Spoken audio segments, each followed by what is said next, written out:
বাংলাদেশ জাতীয়তাবাদী দল কেন্দ্রীয় নির্বাহী কমিটির পল্লী উন্নয়ন বিষয়ক সম্পাদক,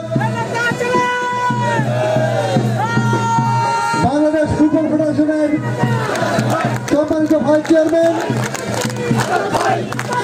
পঞ্চগড় জেলা বিএনপির সংগ্রামী সদস্য সচিব,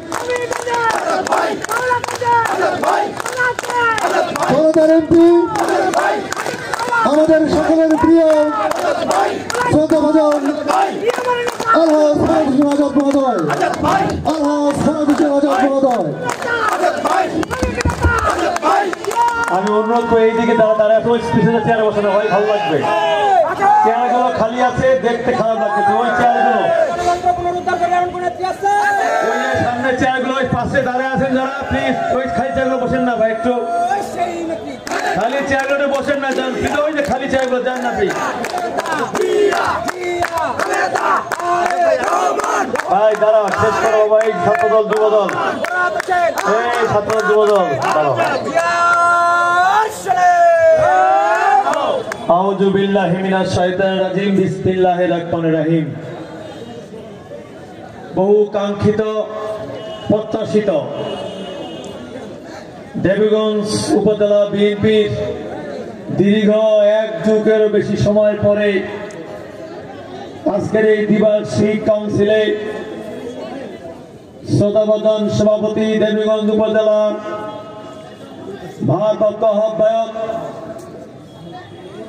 রাজপথের পরীক্ষিত সৈনিক, আন্দোলন সংগ্রামী যে মানুষকে আমি সাথে পেয়েছিলাম,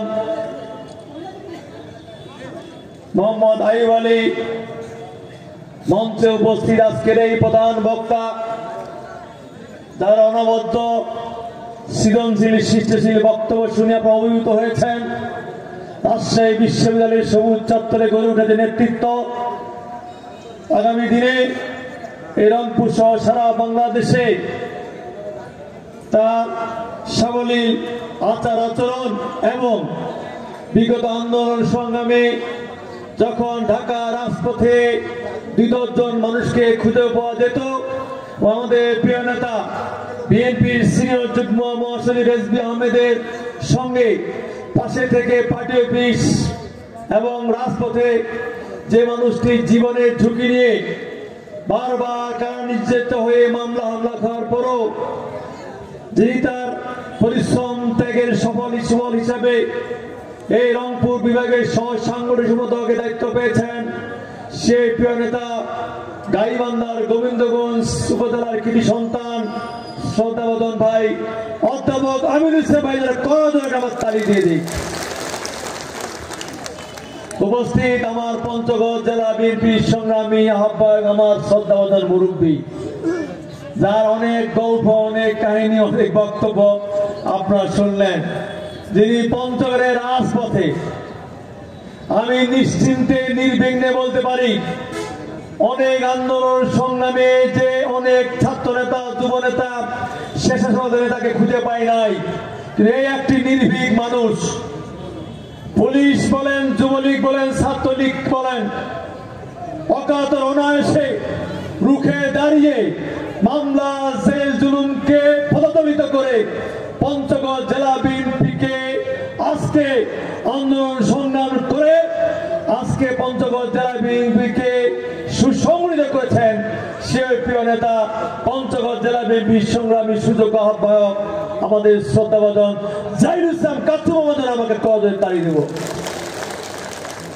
মঞ্চে উপস্থিত আরেকজন আমার প্রিয় মানুষ, বড় ভাই, যাকে আমরা পঞ্চগড়ের গার্জিয়ান বলি, যিনি পঞ্চগড়ের রাজনীতিতে যতগুলো পৌরসভা নির্বাচন হয়েছে হেরে যাওয়ার কোনো ইতিহাস নাই, আছে কোনদিন কোনোবার সুষ্ঠু নিরপেক্ষ নির্বাচন হলে যে মানুষকে হারে নাই।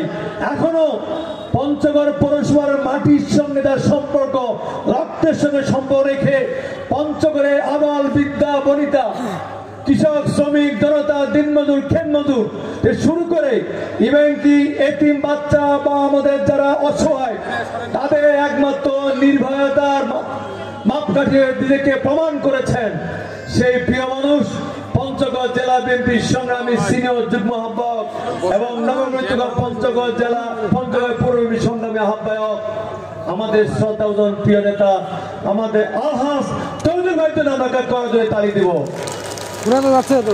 তালিটা জোরে দিবেন, শুনেন তালি দিলে উপকার আছে। তালি দিবেন, হার্ট ভালো থাকবে, তালি দিবেন, মন ভালো থাকবে, রক্ত চলাচল হবে, কিডনি ভালো থাকবে, বুঝলেন? আর এই যে না খেয়ে আছেন না, এটা একটা উপকার আছে। ওই চাইনিজরা রিসার্চ করছে, রিসার্চ করে তারা বের করেছে কেউ যদি এরকম 10 ঘন্টা 12 ঘন্টা না খেয়ে থাকে তার শরীরে যত রোগ অসুখ আছে তার লিভার সে অসুখ বিসুখ খেয়ে ফেলে তাকে আরো সুস্থ রাখে। আমার গ্রামার কথা আছে না খেলে গ্যাস্ট্রিক হয়, এটা ঠিক নয়। আজকে সায়েন্স বিজ্ঞান প্রমাণ করেছে ফাস্টিং বা রোজা, এই জন্য দেখিবেন অন্য সময় অসুখ বিসুখ হয় বেশি, রোজার মাসে অসুখ বিসুখ কম হয় কেন? হ্যাঁ, আমাদের প্রিয় নবী মুহাম্মদ সাল্লাল্লাহু আলাইহি ওয়াসাল্লাম সপ্তাহে 2টা রোজা দিত, সোমবার এবং বৃহস্পতিবার। আরো অনেক রোজা দেয়। আমাদের অনেক মানুষ আছেন পঞ্চগড় জেলায়, তারাও সপ্তাহে 2টা রোজা রাখেন এবং যারা রোজা রাখেন আমি খবর নিয়ে দেখেছি তাদের কিন্তু অসুখ বিসুখ কম হয়। কথা আছে না ভাই? না খেয়ে মানুষ মরে না, খাইয়ে মরে। কাজেই এক বেলা খান নাই, খাওয়া তো আছেই। আমাদের বক্তি আছে অনেকে কিন্তু খায় ইচ্ছা, আমি ভালো করে জানি, ঠিক আছে? কিন্তু আমার মা বোনরা খায় নাই, এখানে সামনে সামনে অনেক নেতৃবৃন্দ খান নাই, আমার সামনে মঞ্চে নেতৃত্ব এরা খান নাই। কাজেই আমি মনে করি আমি বক্তব্য বাড়াবো না, কারণ আমাদের দ্বিতীয় একটা অধিবেশন আছে এবং তৃতীয় একটা অধিবেশন আছে। দ্বিতীয় অধিবেশনে কাউন্সিল হবে এবং তৃতীয় অধিবেশনে দীর্ঘদিন পর এই দেবীগঞ্জের মাঠে এই দেবদারু তোলা বলি বা আমাদের ওই বিজয় চত্বর বলি, আমরা কিন্তু বিএনপির পক্ষ থেকে কোনো দিন কখনো সাংস্কৃতিক সন্ধ্যা আমরা করতে পারি নাই, পাচ্ছি। আজকে কিন্তু আপনাদের সৌজন্যে সেটার ব্যবস্থা করেছি। তবে আমি আমার বক্তব্যের শুরুতে আমি খুব হতবাক হয়ে গেছি, কষ্ট পেয়েছি একটা বিষয়ে, সেটা হচ্ছে এই দেবীগঞ্জ উপজেলা বিএনপিকে সুসংগঠিত করার জন্য দেবীগঞ্জ উপজেলা বিএনপির মানুষকে আপদে বিপদে যে মানুষটি তার জীবদ্দশায় দীর্ঘদিন ধরে আগলে রেখেছেন সেই মানুষটির নাম কিন্তু কেউ একবার নিলেন না। কাজেই আমি অনুরোধ করব আপনারা সবাই দাঁড়িয়ে, আমার সেই শ্রদ্ধাভাজন বড় ভাই আমার দেবীগঞ্জ একজন গার্জিয়ান ছিলেন, দেবীগঞ্জ উপজেলা বিএনপির সাবেক সফল আহ্বায়ক, দেবীগঞ্জ সদর ইউনিয়নের বারবার নির্বাচিত চেয়ারম্যান, সবাই আমরা হাবু তরাব ভাই কথা স্মরণ করে 1 মিনিট নীরবতা পালন করব।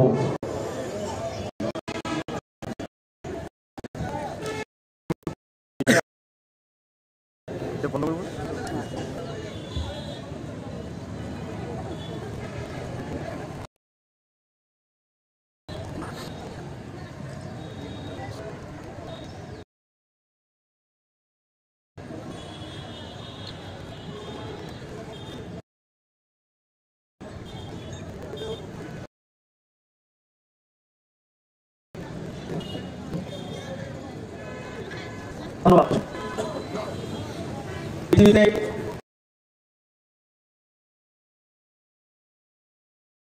আমিও থাকবো না, আপনারা থাকবো না, কিন্তু মানুষকে আমাদের স্মরণ রাখা উচিত। স্মরণ করবো এই দেবীগঞ্জের রাজনীতিতে যে আমাদের মাহরুর মানিক ভাই, যিনি অনেক শ্রম করেছেন,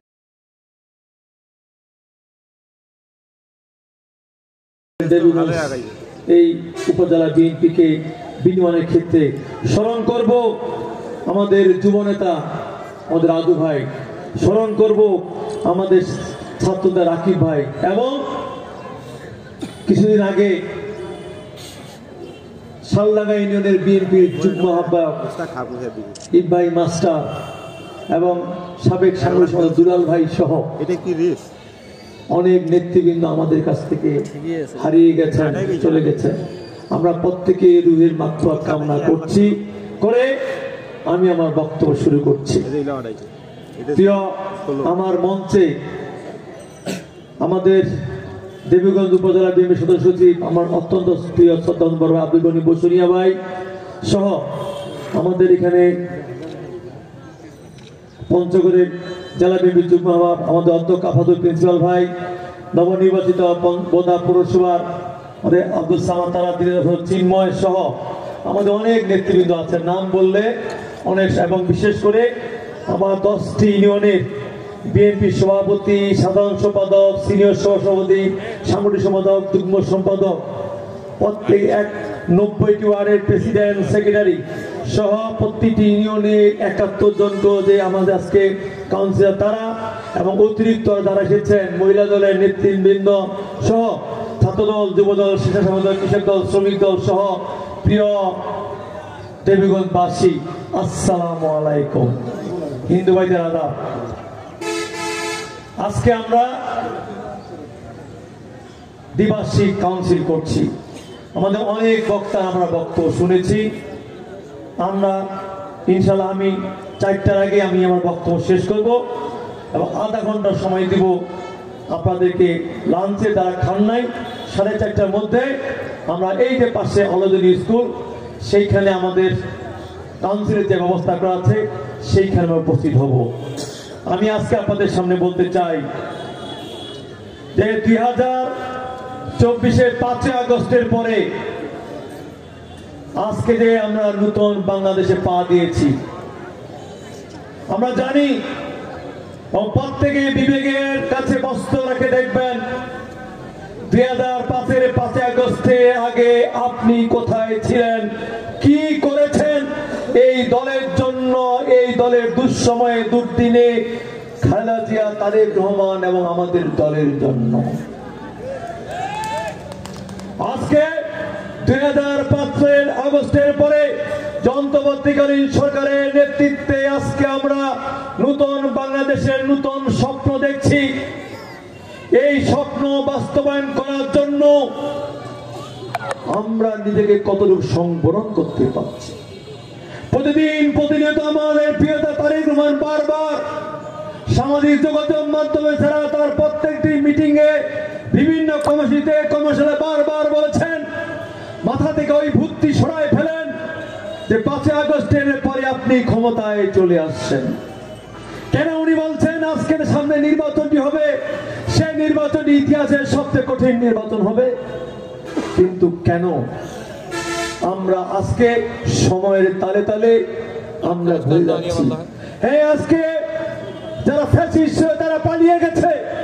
আপনার পাশের বাড়ি, পাশের গ্রামের অভাবগ্রস্ত মানুষ সমস্যা বলে, বিপদে বললে আপনার কাছে আসবে, কিন্তু আসলেও আপনাকে কিন্তু পরীক্ষায় উত্তীর্ণ হতে হবে। ওই আওয়ামী লীগ যা করেছিল, ওই ফ্যাসিস্ট যা করেছিল, আপনি যদি সেই পদাঙ্ক অনুসরণ করে সেই কাজগুলো যদি পুনরাবৃত্তি করার চেষ্টা করেন বা সেইখানে করে দেখান, তাহলে কিন্তু ওই যে আমাদের নেতা বলেছেন আগামী যে নির্বাচনটি হবে ইতিহাসের সবচেয়ে কঠিন নির্বাচন, সেই কঠিন নির্বাচনের কিন্তু আমরা সম্মুখীন হব। আপনারা এখানে অনেকে আমাকে এমপি মন্ত্রী বানিয়ে দিচ্ছেন, আমি এতে প্রলুব্ধ নই, খুশি নই, বরঞ্চ আমি খুশি হব, প্রলুব্ধ হব, আত্মবিশ্বাস পাবো আমি যখন শুনবো আমার দেবীগঞ্জে 10টি ইউনিয়ন পৌরসভার 1টি নেতা, 1টি কর্মী কোন অন্যায় কাজে সম্পৃক্ত নয়, কোন জমি দখল, ভূমি দখল, কোন সন্ত্রাসী, কোন অপকর্মের সঙ্গে সম্পৃক্ত নয়, এর চেয়ে আমি খুশি আমার কোনো কাছে সম্পর্ক হয় না। কিন্তু যখন আমি মেসেজটি পাই তখন আমার হৃদয়টা ভেঙে চুরমার হয়ে যায়। তাহলে কি আমার প্রিয় নেতা যে কথা সাবধান বাড়ি দিচ্ছে, এটাই কি তাহলে সত্যি হতে যাচ্ছে? আজকে সম্মেলন হবে, সম্মেলনের মধ্যে নতুন নেতৃত্ব আসবে, নতুন নেতৃত্ব গ্রহণ করে আমার লক্ষ্য না, আমার লক্ষ্য একটাই যে আগামী দিনে এইখানে যেন আমরা এমন সব ভোটের ব্যবধানে জয়যুক্ত হই, সারা বাংলাদেশ যেমন 2018 সালের নির্বাচনে এইখানে এই মাঠে এই জায়গায় দাঁড়িয়ে আমার নির্বাচনী জনসভা হয়েছিল 3 বার। আমার মঞ্চটা ভেঙে দেওয়ার পরও একটি টলি করে সেই জনসভা হয়েছিল। সেই জনসভায় বিএনপির মহাসচিব স্বীকার করেছিল যে তার জীবদ্দশায় এত মানুষ নাকি সে কোনদিন কোন জনসভায় দেখে না।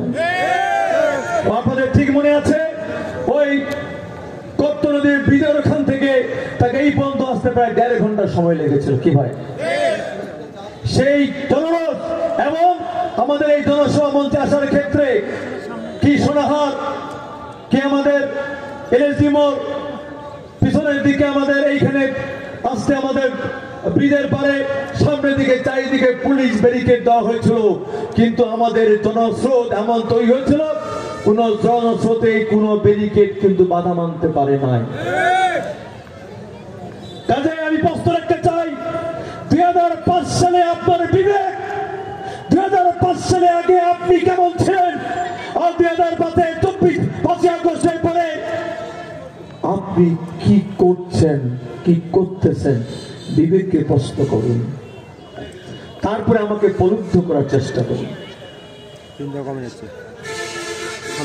আজকে ভাইরা আমার, সত্যি আমাকে যদি এমন শুনতে হয় অমুক ইনে অমুক, তমুক ইনে তমুক,